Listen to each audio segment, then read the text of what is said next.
164 integrantes de la pandilla Barrio 18 fueron trasladados de Fraijanes a la cárcel de máxima seguridad en Escuintla, con el objetivo de detener las extorsiones que se ordenan desde las cárceles. ¿Esto dará resultado? ¿Qué otras medidas deben de tomarse? ¿Y qué pasa con las amenazas que realizaron los pandilleros este día? Ese es el tema de la noche. Participe con la etiqueta SF, la 18 amenaza. A continuación la nota de los perfiles de los líderes de la pandilla.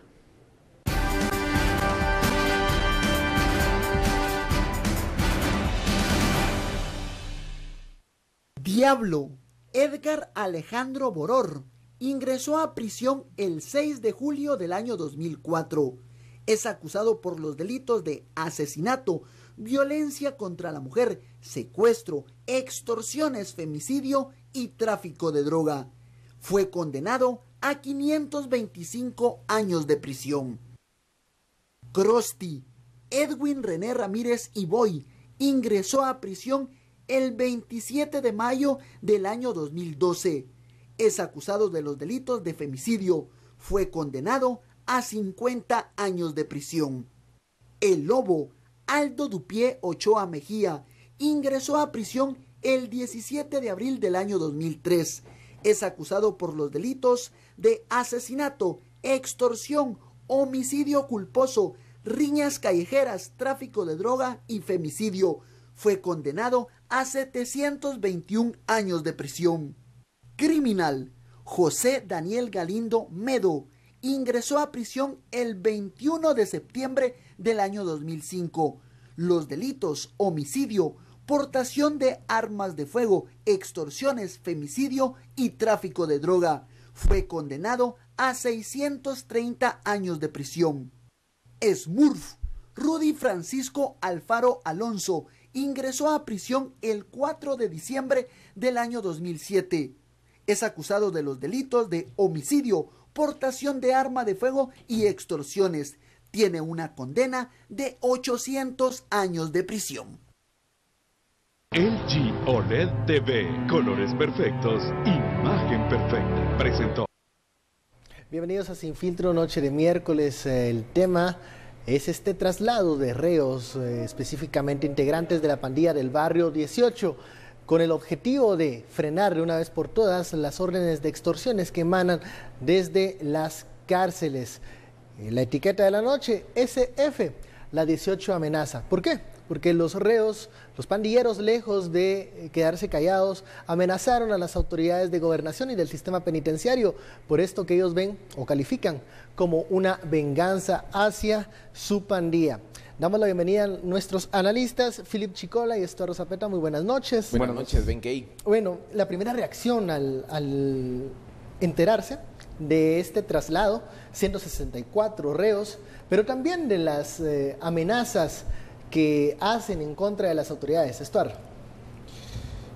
La amenaza principal es en contra del señor director del sistema penitenciario.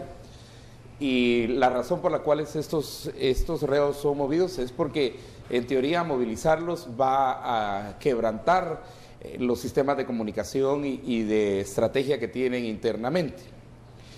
El Smurf dice tres cosas que son reales o que son verdaderas, independientemente que sea un líder que está condenado, es un reo que está condenado a arriba de 800 años de cárcel, ¿verdad?, por una serie de delitos. Dice tres cosas que son verdaderas. La primera es acerca de la paz. La paz, y he explicado varias veces que la paz entendida por un barero es muy diferente a la paz que usted y yo, que nosotros aquí entendemos. Nosotros entendemos la paz como la ausencia de, no solo de criminalidad, no solo de guerra, no solo de conflicto, sino también una situación mental en salud y bienestar. Para ellos la paz es básicamente no ser molestados en toda la actividad delictiva que va desde extorsiones y hasta planificación de todos los que están fuera de la cárcel, ¿verdad? La segunda verdad que dice el Smurf es que van a volver a tomar el control y lo van a hacer rápido. ¿Por qué? Porque los niveles de comunicación de ellos son fuera de la cárcel, no son dentro de la cárcel. Y ahí es donde ellos tienen mucha relación. de hecho, el ejemplo clásico es Chimaltenango. ¿Por qué? Porque cuando mueven, por ejemplo, estos reos, los de las pandillas y las maras, hacia el Chimaltenango, también se mueven todas las familias y todos los canales de comunicación, entonces siguen abiertos a partir de la gente que está afuera. Y yo creo que la tercera y más tenebrosa y que debe preocuparnos a todos los guatemaltecos es la amenaza, ¿verdad? Que ellos se van a ver. Y aunque algunos digan que es una amenaza en términos solo del sistema penitenciario, cuidado, porque muchos otros terminan pagando, que no tienen nada que ver con el sistema penitenciario, las amenazas de ellos. Y ojo que la última expresión, por lo menos que se presenta en los videos, porque sigue hablando, es que hasta la morgue, ¿verdad? Esa expresión es muy interesante, que es parte de la vida loca, ¿verdad? El cementerio, la cárcel y el hospital. Entonces, hasta la morgue es una situación muy clara en términos de... No es primera vez que lo hacen, unas pandillas no es primera vez, ya lo hicieron varias veces, cuando tienen precisamente movimientos a diferentes cárceles que les quiebran momentáneamente los sistemas de comunicación. El traslado de los 164 reos, ¿cómo lo calificamos, Philip? ¿Es esto suficiente o solo el primer paso para lograr romper lo que llama Estuardo esa comunicación que existe de los privados de libertad con sus operadores fuera de las cárceles? Es que vean, lo que pasa es que lo que hoy estamos viendo es la reacción de las fuerzas de seguridad del Ministerio de Gobernación de lo que habíamos discutido, creo que fue hace 1 o 2 semanas, respecto de cuál es la crisis del sistema penitenciario. La crisis del sistema penitenciario es multidimensional y eso quiere decir que es una crisis derivada del hacinamiento, es una crisis derivada de que no hay centros carcelarios para clasificar a los reos de acuerdo a su peligrosidad. Pero sobre todo yo diría que la crisis del sistema penitenciario se materializa porque el Estado, dígase las fuerzas de seguridad, no tienen control efectivo de lo que pasa adentro de las cárceles. Entonces, ¿qué ocurre? En los perfiles que presentábamos hace unos minutos en la introducción del programa, veían que algunos de los angelitos estos están en prisión desde el 2004, 2007, 2006, es decir, son personas que ya tienen 10, 12 años de estar en la cárcel. Pero ¿qué ocurre cuando en una cárcel el Estado no tiene control de lo que pasa adentro? Muy sencillo, adentro de la cárcel se termina convirtiendo en el paraíso o en una universidad criminal. Entonces estos señores, en lugar de estar pagando una condena, con restricción de libertad, trabajando o reinsertándose a la vida productiva en la sociedad, estos señores lo que están haciendo en las cárceles es seguir coordinando actividades delictivas desde la cárcel hacia afuera. Y lo pueden hacer porque tienen acceso a teléfonos, a internet, tienen acceso a electricidad. La cárcel es un centro de operaciones. Es un centro de operaciones. Entonces, y mientras el Estado no tenga control de lo que pasa adentro, los presos siguen teniendo el control de ese cuartel general del mundo criminal. Lo que pasa es que aquí es donde hay realidades de realidades. Por ejemplo, hay algunas cárceles que son particularmente proclives a este fenómeno. 2 sectores del centro preventivo de la zona 18, si no estoy mal, creo que el sector 2 y el sector 11 eran los problemáticos. Se habla también del caso de la cárcel de Fraijanes 1, y se habla también del caso de Pavón, que son cárceles en donde históricamente los reos han tenido control. Entonces, ¿qué ocurre? Este ejercicio de trasladar reos, de mover, de cambiar y demás, lo que busca, como ya decía Estuardo, es desarticular la operación de ese centro criminal. Pero al final del día, si no hay un esfuerzo sistemático de parte del sistema penitenciario por retomar control a lo interno de las cárceles, aquí lo único que estamos haciendo es patear la pelota para adelante. Porque si yo los traslado a otro centro de detención... ¿Será otro centro de operaciones? Porque al final del día probablemente yo ya afecté su capacidad de operar 1 mes, 2 meses, qué sé yo. Pero si el Estado no tiene capacidad de ejercer control efectivo dentro de las nuevas cárceles en donde están siendo trasladados los reos, lo que van a hacer es que de aquí a 6 meses o menos van a tener acceso otra vez a teléfonos, a electricidad, a comunicaciones y van a volverse a convertir en fuente de coordinación de actividades criminales. Entonces, no es un asunto de andarlos cambiando, es un asunto de tomar control. ¿Qué se necesita para retomar el control de las cárceles? ¿Es un camino de nueva normativa o de ya tomar acciones desde el Ejecutivo para dejar aislados a estos por lo menos a los líderes de las pandillas, para que no puedan ordenar más delitos afuera de las cárceles. El problema que hemos tenido, por ejemplo, con el sistema penitenciario es que los policías terminan convirtiéndose en básicamente operadores de los mareros. Y eso es porque la Guardia Penitenciaria no tiene recursos. No solamente no tienen información. recursos, han sido poco capacitados, los sueldos en realidad son los más bajos de todo abajo del salario mínimo. Solo con eso ya les digo que, y mientras que entrar un celular son 3,000 quetzales, entrar un colchón ya son 5,000, ya no te imaginas una televisión y todo eso. Yo creo que no estamos hablando solamente aquí, por ejemplo, de la Mara 18, de la 13, perdón, la 13 es la Mara, la 18 es el barrio. El barrio 18. Hasta esas diferencias conceptuales hay que tenerlas. Son dos grandes diferencias ahí. Pero la 18... Lo que han hecho las pandillas en general y aún todo el crimen dentro de la cárcel es hacer aliados a los guardias de presidios. Entonces, esa es una gran debilidad. ¿Cuál es el problema del sistema penitenciario? Primero, la guardia, ¿verdad? Y entonces, mientras tengamos, una vez esté eso bien establecido, que tienen una relación directa con los presos, principalmente con los pandilleros, ellos siempre van a tener van a tener la entrada de teléfonos, van a tener la entrada de cargadores, van a tener la entrada de tantas cosas, armas, drogas, cuestiones puramente estratégicas, de sus posibles información, que al final víctimas. El principal activo de ellos, ¿cuál es? No es ni el celular, nada, es información.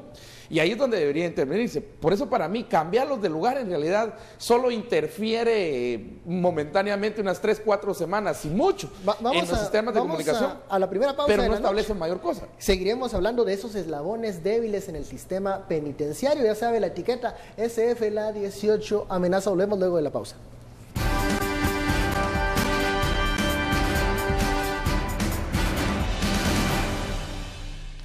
Regresamos a Sin Filtro, vamos directamente al sondeo que hemos lanzado en Twitter en la cuenta oficial de Guatevisión-TV. ¿Cree usted que el traslado de reos solucionará el problema en las cárceles? Un 65% opina que no. Un 30% cree que faltan más medidas, que la solución debe ser integral. Y un 5%, solo 5%, cree que es la solución al problema de las pandillas que ordenan desde las cárceles las extorsiones. Solo el 5% opina que esa es la solución.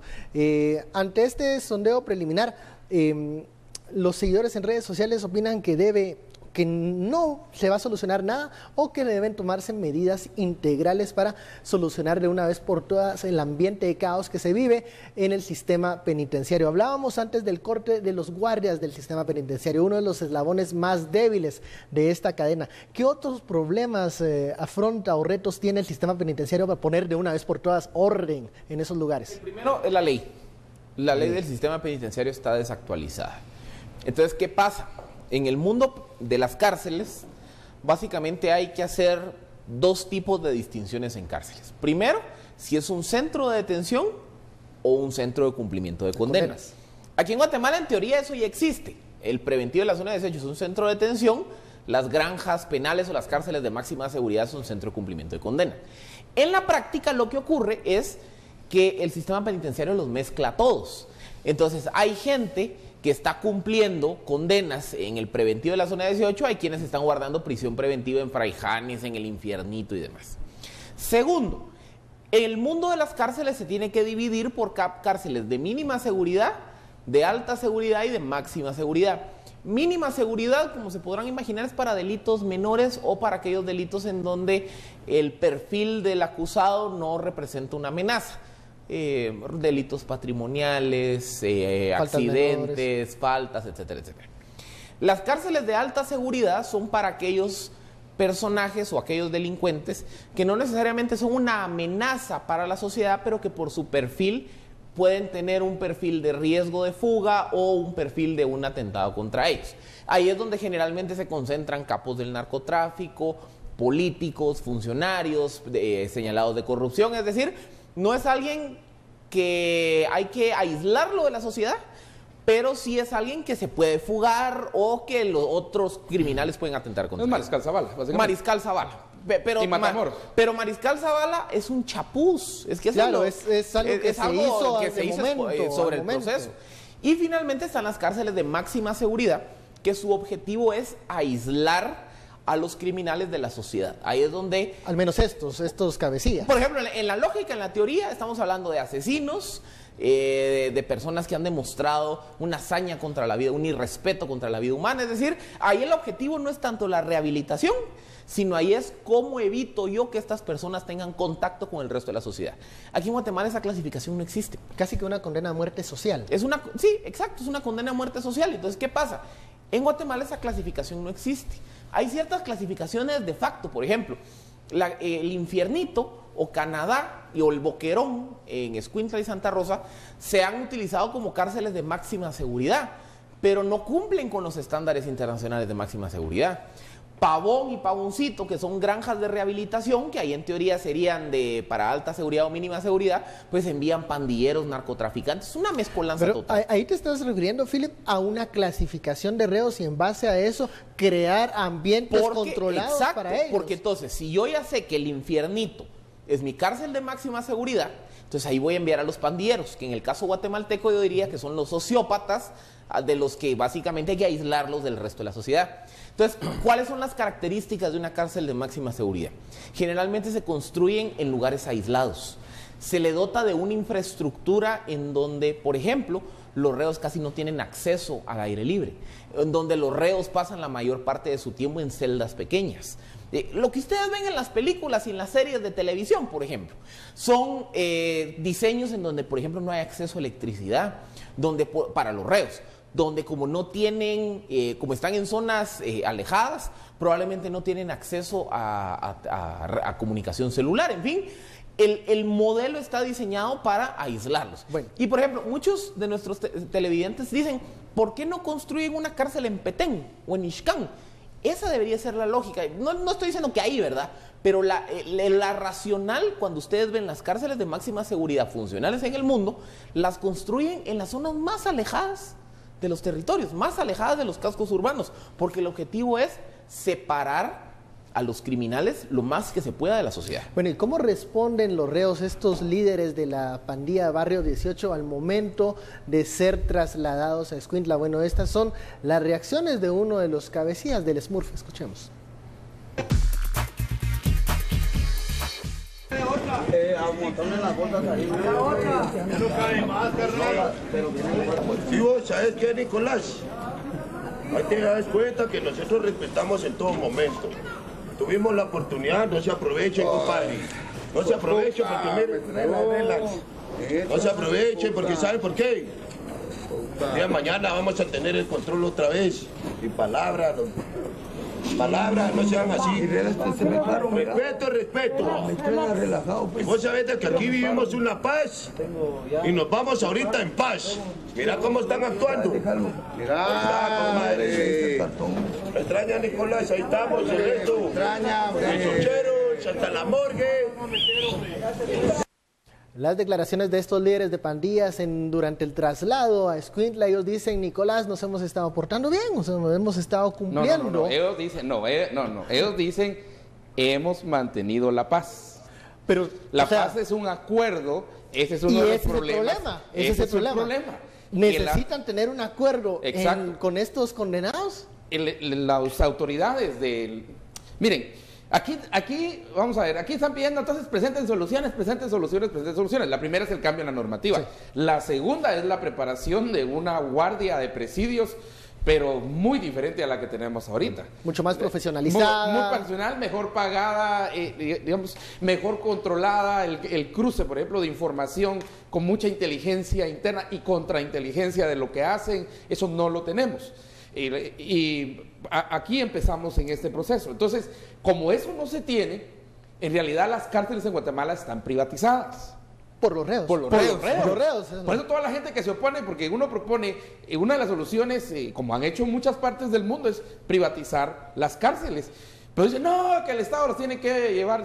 Pero si la cárcel ya está privatizada, los reos tienen control. De hecho, los guardias llegan hasta la puerta. De ahí en adelante tienen hasta después del alcaide, ¿verdad? Ahí sigue. Ellos mismos tienen control, ellos cobran talacha, tienen un sistema financiero y todo. Eso es lo que deben quebrar. Y ese modelo han dejado que se instale en el sistema penitenciario para ellos. Y es eficiente para ellos. Es que vean, para ellos lo pacífico es lo eficiente. Y lo eficiente que es para ellos tener control afuera, tener control adentro. Y ojo que cuando el se centro de quiere operaciones cuando se se quiere romper ese modelo, ¿cuál es la respuesta? Motín, y hacen desorden y caos en la cárcel. Y lo que pasa es que estos son los casos extremos en donde resulta que el control de las cárceles los tienen los pandilleros. Pero hace exactamente un año hablábamos como un Byron Lima, por ejemplo, tenía control de Pavuncito. O, por ejemplo, como escuchamos constantemente que los reos adentro de Mariscal Zavala hacen lo que se les da la gana. Por el vacío de poder, ¿no? Por eso le digo, este fenómeno se replica en todas las cárceles. Lo que cambia es quién es el que adentro de la cárcel ejerce el control específico. Y otra vez, sin ir tan lejos, hace 10 años, ese era exactamente el mismo debate que había cuando se dio el tema de Pavón. La toma de Pavón, y ahí está pues todo el juicio contra Carlos Bielman y compañía. Entonces, ¿qué ocurre? Y no se solucionó el tema. Este es un fenómeno en donde ese ha sido un mal del Estado de Guatemala, por lo menos desde mediados finales de los 90 hasta el día de hoy. Ya hablaba Estuardo de qué pasa con la guardia penitenciaria, con los policías penitenciarios. Ya hablamos de la ley, pero les menciono otro tema más. Hay una ley que se aprobó en el año 2014, si no estoy mal, que es la ley de control de celulares, que mandaba a que en ninguna... a ver, es una ley que después se utilizó para que se pudieran poner antenas sin pedirle permiso, y ya saben la historia de esa ley. Sí. Pero originalmente, y la ley está vigente, los primeros 2-3 artículos de esa ley hablan de que hay que bloquear la señal adentro de los presidios. Y vean, yo vi un estudio que elaboró la Coalición para la Seguridad Ciudadana, que es un grupo en donde participa el CIEN, Fundesa y otras organizaciones, otros tanques de pensamiento. Es un estudio que me recuerdo que era al principio del 2016, entonces no son datos tan actualizados, diría yo. Pero un estudio que evaluaba en qué la capacidad de acceso a redes telefónicas desde las prisiones. Y resultaba que la única cárcel en la que había un bloqueo parcial efectivo, porque si yo me ponía a jugar, tal vez en el patio ahí medio encontraba o en tal sector, la única cárcel que tenía bloqueo efectivo para las 3 empresas de telefonía era Canadá. En el resto de cárceles, si yo me movía, hacía, deshacía o encontraba más de algún lugar donde tenía señal. Pero lo peor de todo es que en el preventivo ponen el bloqueador y toda la zona se queda sin conexión. Mi pregunta es, ¿ahí quién está incumpliendo la norma? La empresa telefónica, el sistema penitenciario, que no tiene control de la ley. Esas son las estupideces que hemos hecho. Cuando los teléfonos, van a tener teléfonos y todo, esos deberían de ser precisamente el activo más fuerte que debería tener la inteligencia. Hay programas especiales que pueden intervenir esos teléfonos. Les doy un ejemplo. ¿Qué tal si todos los teléfonos, hasta las mismas autoridades los pueden dar, pero van con Cerberus incluido? Y hasta Cerberus uno lo puede poner sin que se mire. Bueno, pero entonces la norma no funciona. La norma que aprobamos para bloquear la señal no funciona. No tiene sentido. Quien debería de ejercer el control efectivo sobre el cumplimiento de esa norma es el sistema penitenciario. O sea, al final del día el sistema penitenciario es el que tiene que decir, bueno, o pongo bloqueador de celular o pongo la antena DOMI, que es cuando yo tengo una antena, capta llamadas, pero no está conectada a la red, entonces no salen las llamadas. O lo que dice Estuardo, que efectivamente yo permito que haya llamadas, pero las estoy escuchando todas. Ahí sería una joya de inteligencia, claro, para ver los niveles de comunicación hacia adentro. O sea, sí, lo que no hemos hablado aquí, no hemos dicho, es que tienen la capacidad, y miren a qué capacidad han llegado, de tener teléfonos satelitales, o sea que van sobre todas las redes que tenemos en Guatemala. Esto también los narcos, por ejemplo, mexicanos, ya lo habían establecido. El sistema penitenciario es el que tiene que tomar la decisión de qué modelo quiere aplicar. ¿Quiero bloquear señal?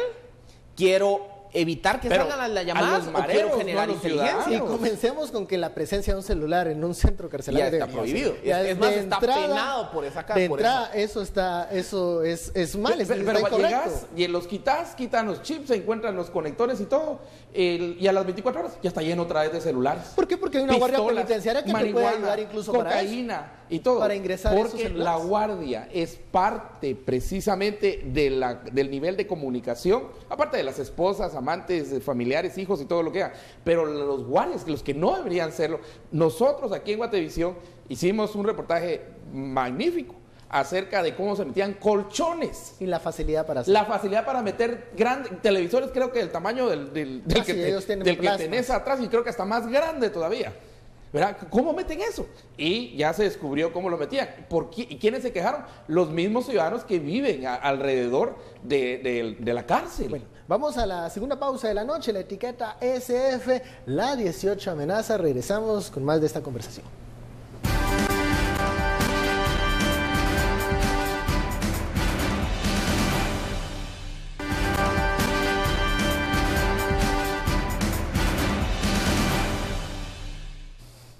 Regresamos a Sin Filtro, la etiqueta SF, la 18 amenaza. Seguimos con esta conversación. Bueno, ¿y qué dicen las autoridades a estas amenazas que hacen los líderes de la pandilla 18 al verse trasladados a Escuintla? Esta es la reacción del ministro de Gobernación, Francisco Rivas.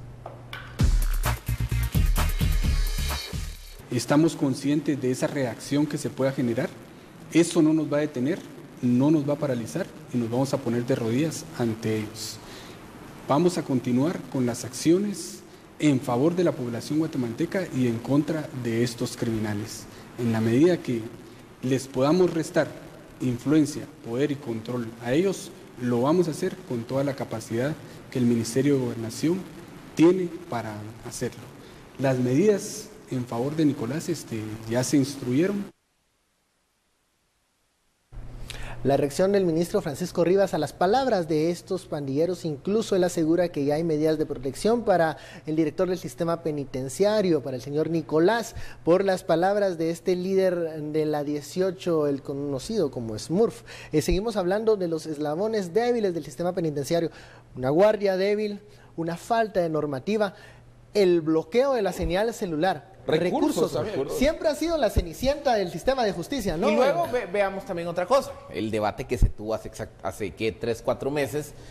Lo que pasa es que nadie quiere tener una cárcel cerca. Entonces, ¿qué pasa? De Villanueva, hay una mesa de diálogo. Era una cárcel de mínima seguridad, De ¿no? mínima seguridad. Entonces, ¿qué ocurre? El día que vengo y digo, bueno, quiero construir una cárcel en Petén. La gente del municipio, y es natural, se van a oponer. Entonces, ya hay también esa dinámica generalizada en donde incluso si se encuentra el rubro presupuestario, si se encuentra las licencias y demás, la misma población no quiere vivir alrededor de las cárceles. ¿Por qué? Por lo que estamos viendo. Lo que pasa es que cuando no hay control efectivo de adentro de las cárceles, si la cárcel se vuelve un centro de operaciones criminal, naturalmente los alrededores de la cárcel también se van a ver afectados. Ahí nos preguntan, ¿dónde queda el poder coercitivo del Estado para decir, el caso de Chimaltenango? Aquí vamos a construir porque acá se definió que es el lugar apropiado para un Y ese es el caso de Chimaltenango. Y la cárcel de Chimaltenango está construida entre Itzapa, San Andrés Itzapa y Chimaltenango. Estaba muy lejos. Cuando yo crecí, soy de Chimaltenango, cuando yo crecí, queda lejos, camino a la cárcel, así se conocía.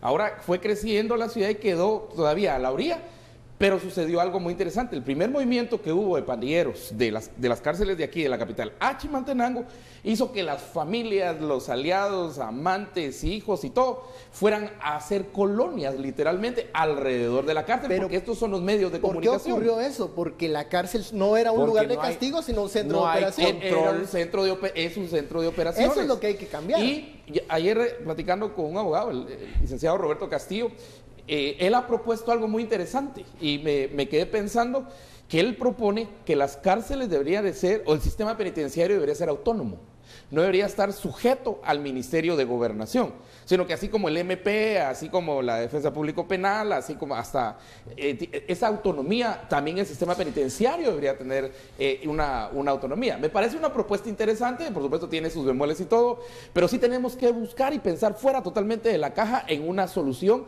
y tiene que ser rápida para esto. Ir a construir a Petén, además una cárcel, en realidad no son baratas, las que estás proponiendo de máxima seguridad son 250 millones de dólares, 300 millones de dólares. Y ya los ejemplos que hemos tenido de construcciones de cárceles donde la corrupción fue el principal botín. De cartón eran las paredes. Pero vean, lo que pasa es que también hay otro fenómeno. Como la infraestructura carcelaria está tan obsoleta, algo que se ha ido aprendiendo con la experiencia mundial es que en las cárceles de máxima seguridad no solo hay que aislar a los reos de la sociedad, sino que hay que aislarlos entre ellos. Y otra vez, eso les digo, miren las series, ahí se ve. Bartolina. Es que lo que pasa, aquí en Guatemala el modelo de cárceles es O cárceles abiertas, que es lo que pasa, por ejemplo, en Pavón, donde es una granja. Entonces yo puedo vivir en la Bartolina o puedo tener mi apartamentito dependiendo que puedo pagar. O lo que ocurre en el preventivo, en el resto de cárceles, donde son grandes galeras y adentro de cada galera hay 100, 200, 300, 500 criminales. Cuando la recomendación lo que me dice es, el mejor modelo es aislarlos entre ellos. Entonces vamos a tener una cárcel de 5x5 o de 4x4 y ahí van a haber 2 personas. Pero eso es más caro. Y es más caro porque ya hacer todas las celditas implica mayor construcción. Y bueno, y ahí la gente te va a decir por qué se va a gastar tanto en mantener a esta gente. ¿Qué es caro? ¿No nos está saliendo más caro lo que tenemos hoy? ¿No lo estamos pagando con vidas lo que tenemos hoy? ¿Acaso no estamos pagando con extorsión, con inseguridad lo que tenemos hoy? Poniéndonos ahora salimos de los 10, pero seguimos ahí entre los primeros 20. Yo creo que hay que cambiar un poco la idea de sistema penitenciario como lugar de pena y de castigo a un lugar de restricción. Pero mira, la misma sociedad lo que pide. Un sistema que aísle a estas Pero personas ¿qué es lo que pedimos en Guatemala? Cuando algo pasa, métalo al bote. Y ahí creemos que se solucionó todo. Ahí retoñan, ahí vuelven a crecer, ahí se reproducen y salen mejorados y aumentados. Y eso nos vuelve a entrar otra vez en la sociedad. Entonces, televidentes, si todos pensemos realmente qué es lo que estamos pidiendo. Porque meter a la cárcel, y no creo que todo sea solucionable con la cárcel también. ¿Verdad? Que iba a métalo a la cárcel. Incluso hay que retomar, aquí hay iniciativa de gobernación de comenzar a descongestionar la cárcel. Que lo hizo el ministro cuando entró. Es que por eso les decía que todo parte de la distribución de presos. Un preso de mínima seguridad, realmente lo que yo quiero es que pague una condena y rehabilitarlo. O sea, a él probablemente le toque dar facilidades para que siga estudiando, para que pueda trabajar. O sea, ahí sí, la para que sea, a ver, usted cometió una estafa, ok, va a pasar 3 años en la cárcel, pero estudie, trabaje, capacítese para que el día que pasen esos 3 años pueda reinsertarse en la sociedad. Las de alta seguridad es el mismo concepto, solo que con más controles. Las de máxima seguridad sí es decir, miren, esta gente no tiene salvación. Y como esta gente no tiene salvación, hay que aislarlos de la sociedad. Eso es lo que hay que hacer. Pero ya hablábamos todos los problemas. Y finalmente, yo quiero mencionar el último, para mí el problema central de todo esto es el control efectivo del Estado dentro de las cárceles. Y es, como la ley del sistema penitenciario es tan débil, no hay mecanismos para supervisar el trabajo de las guardias penitenciarias. Entonces, no solo estoy amarrando al perro con salchichas, sino que tampoco yo no tengo cómo ver si el perro se comió la salchicha. Hasta que el perro ya salió huyendo y ya está gordo, ya puedo ver cuál fue el problema. Entonces, ¿qué pasa? No hay una inspectoría del sistema penitenciario que tenga la capacidad de ir a ver. Una ORP más o menos. No hay una ORP adentro del sistema penitenciario. Entonces no hay forma de saber cómo se está administrando el sistema de las cárceles hasta que resulta que viene la PNC o el MP y hacen una requisa. Y oh sorpresa, se topan que era un paraíso criminal. Entonces esa falta de controles permanentes también facilita la corrupción de las cárceles. Y el último tema, la seguridad de los funcionarios. Es que no olvidemos una cosa.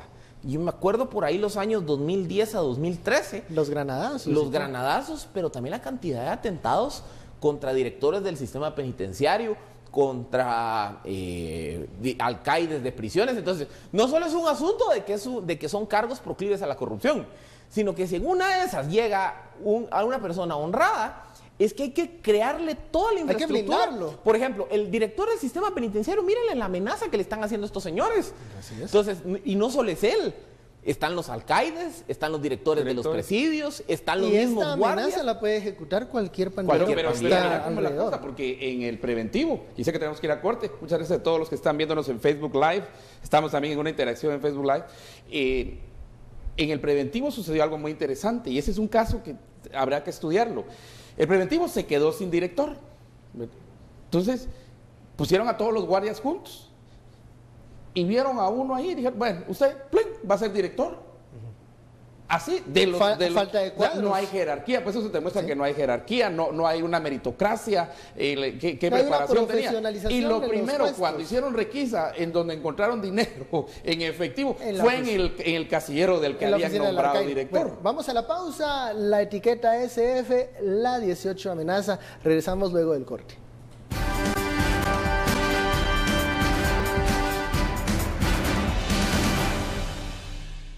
Regresamos a Sin Filtro, la etiqueta ESF, la 18 amenaza. Agradecemos mucho a los seguidores en la red social Facebook que están conectados en este momento con la transmisión live desde esa red social. Muchos de ellos nos están haciendo comentarios sobre la pena de muerte como una solución para terminar con la crisis que se vive en el sistema penitenciario. Y Philip tiene una opinión sobre ese tema. Bien, ya van 500 comentarios en Facebook Live. El 50% calcularía yo menciona el tema de la pena de muerte. Lo que pasa es que aquí hay que entender una cosa. La pena de muerte básicamente sirve de dos propósitos. Un primer propósito, el evidente, que es reconocer que hay personas que han transgredido tanto las normas sociales que básicamente el castigo es separarlos o sacarlos ya de la vida terrenal. Pero segundo, la pena de muerte tiene un objetivo de disuasión, que básicamente lo que dice es que el criminal va a decir, a ver, si yo hago este acto y me pueden condenar a la muerte, mejor lo pienso 2 veces. En la práctica lo que se ha demostrado es que el efecto disuasivo de la pena de muerte no es tan marcado. Y luego hay una tercera variable que hay que tomar en cuenta. Los procesos de pena de muerte no son procesos rápidos. Entonces, por ejemplo, un proceso de pena de muerte, como tiene lugar a casación, tiene lugar a amparos y en lo que... O sea, descongestionar cárceles vía pena de muerte no en la realidad. A ver, si un proceso penal, que en teoría está diseñado para que dure no más de 1 año, y dura 3 años, uno de pena de muerte, hasta que haya sentencia definitiva y se ejecute, pasan 5, 6, 10 años. Entonces, ¿por qué les menciono eso? Porque de los pandilleros que presentamos al principio, de los 4 que presentábamos, 2 ya hubieran sido ejecutados, 2 no. Entonces, ¿qué pasa? Regresamos al problema originario. Esos 2 pandilleros en esos 10 años en los que se ejecuta su pena de muerte, si no hay control efectivo de las cárceles, van a seguir delinquiendo hasta un día antes de que los ejecuten. O sea, por eso digo, para resolver este problema en lo individual, la pena de muerte yo no veo que sea una solución para este problema. Para este problema es un asunto de control del Estado sobre las cárceles. Porque, otra vez, la pena de muerte puede generar un efecto disuasorio en el largo plazo, lo cual la data nos dice que es un tanto cuestionable. Obviamente descongestionar las cárceles vía pena de muerte no es factible en el corto plazo porque es un proceso que se va a tardar 10 años. Entonces, otra vez, si el Estado es incapaz de ejercer control sobre las cárceles, la pena de muerte no me resuelve el problema inmediato. Entonces, por eso regresamos otra vez a toda la consideración de diseño de cárceles, la guardia penitenciaria, la ley del sistema penitenciario, los controles sobre el sistema penitenciario, qué hago con las comunicaciones. En fin, esto es un problema más integral. Esto habla sobre los mensajes que insisten en el tema de pena de muerte, cuando ya lo trasladamos a la realidad. ¿Qué va a pasar cuando la ciudadanía vea que la aplicación de la misma pena de muerte conlleva varios procesos, incluso años? ¿No podría existir una frustración de esa ciudadanía que por clamor está pidiendo pena de muerte ante la situación de violencia? Bueno, yo he escrito, lo he dicho en la radio, lo he dicho aquí en todos lados, que yo estoy a favor de la pena de muerte. Aquí específicamente en este caso tengo un problema, un problema con la pena de muerte. Y aparte de lo que ha dicho Philip, aquí nos encontramos frente a un esquema cultural diferenciado. Y es que para nosotros castigo de muerte es, si usted quiere, disuasión, si usted quiere, estamos castigando el delito, es pedagógico, lo que usted quiera. Para nosotros, que no somos pandilleros ni mareros, para ellos es elevarlos a niveles impresionantes de heroísmo. Para ellos es elevarlo a niveles enormes de víctima. Entonces, ahí funciona al revés. O sea, sería un mártir que sea condenado. Se vuelven aspiracionales. ¿Y se vuelven aspiracionales para quiénes? Hasta la morgue. Hasta la morgue, es que eso está bien establecido en los 3 puntos de la vida loca, estos 3 puntos aquí. Entre estos 2 dedos hay 3 puntos. Y eso Cristian Póveda, el que hizo La Vida Loca, así se llama la documental, ese fue a vivir con los 18 a El Salvador. Y es la cárcel, ¿qué más? El cementerio, la morgue y cementerio, y el hospital, esos 3 puntos. Pero en cierta manera aún los medios, sin quererlo, jugamos nosotros también un proceso en la elevación del liderazgo de muchos de los pandilleros. Eso va a preguntar. Irene nos envía un comentario y nos dice, ¿por qué les dan micrófonos a estos reos de alta peligrosidad? Como por ejemplo el Smurf, que envió estas amenazas al director del sistema penitenciario. Primero porque son noticias. Claro. Son noticias, así como... Ahora, no nos elevamos a a personajes mediáticos importantes. Sí, pero es que mira Una también pregunta para la reflexión. el impacto y la calidad, entre comillas, de sus fechorías y las extorsiones, lo que estamos viviendo. Mañana salen los taxistas precisamente a hacer una manifestación a favor de la seguridad y pidiendo seguridad. Rapidito, yo estaba en una radio hace años, una radio cuando principió los granadazos y principió todo esto contra las autoridades penitenciarias. Estaba en una radio en Vistahermosa, hay una radio que está... Y enfrente de la radio, estamos haciendo un programa, pasaron tirando en bolsas negras pedazos de una persona. Cuando se investigó y todo, eran del subdirector de un centro penitenciario. Y la esposa también fue perseguida y yo creo que la esposa también la mataron. Entonces, sí estamos viendo que es una amenaza y nosotros como medio y como noticia tenemos que cubrir todas las amenazas posibles, sea contra los migrantes en Estados Unidos, nuestra discusión de ayer, sea contra la sociedad como estos mareros, cualquiera, nosotros tenemos que verlo, pero para muchos de ellos la pena de muerte solo los elevaría y en eso sí, ahí hay que pensar en otra estructura cultural y en una estructura eminentemente de heroísmo. ¿Cómo evitar que estos pandilleros, personas que ya están condenadas, ya tienen una sentencia, no se eleven a esos niveles de ser hasta modelos para los pandilleros que están afuera? Es que vean, por eso les digo. Y los de 8 años que vienen atrás de ellos. Independientemente si el pandillero está condenado a 800 años de cárcel o está condenado a pena de muerte, pero faltan 5 años para que se ejecute la pena de muerte. En cualquiera de los dos casos, el problema base es que el Estado tenga control adentro de las cárceles. Porque ya sea en el caso del primero, que va a vivir toda su vida dentro de la cárcel y va a seguir, si el Estado no tiene control de la cárcel, ese cuate va a seguir delinquiendo hasta que el día que se muera en la cárcel. O en el caso del condenado a pena de muerte, este cuate va a seguir delinquiendo hasta un día antes de que lo ejecuten. O sea, por eso les digo, para mí el problema es que el Estado ejerza control adentro de las cárceles. Y entonces eso implica todo lo que hablamos. Diseñar buenas cárceles, tener una norma más efectiva, tener guardias penitenciarios que estén mejor pagados, con mejores sistemas de control, donde se reduzca la propensión a la corrupción. El tema de la infraestructura, es que pareciera tan obvio, pero solo con el mismo diseño de la infraestructura de las cárceles se puede hacer mucho. Pero si no, ni empezamos a dar ese paso, porque no hay recursos.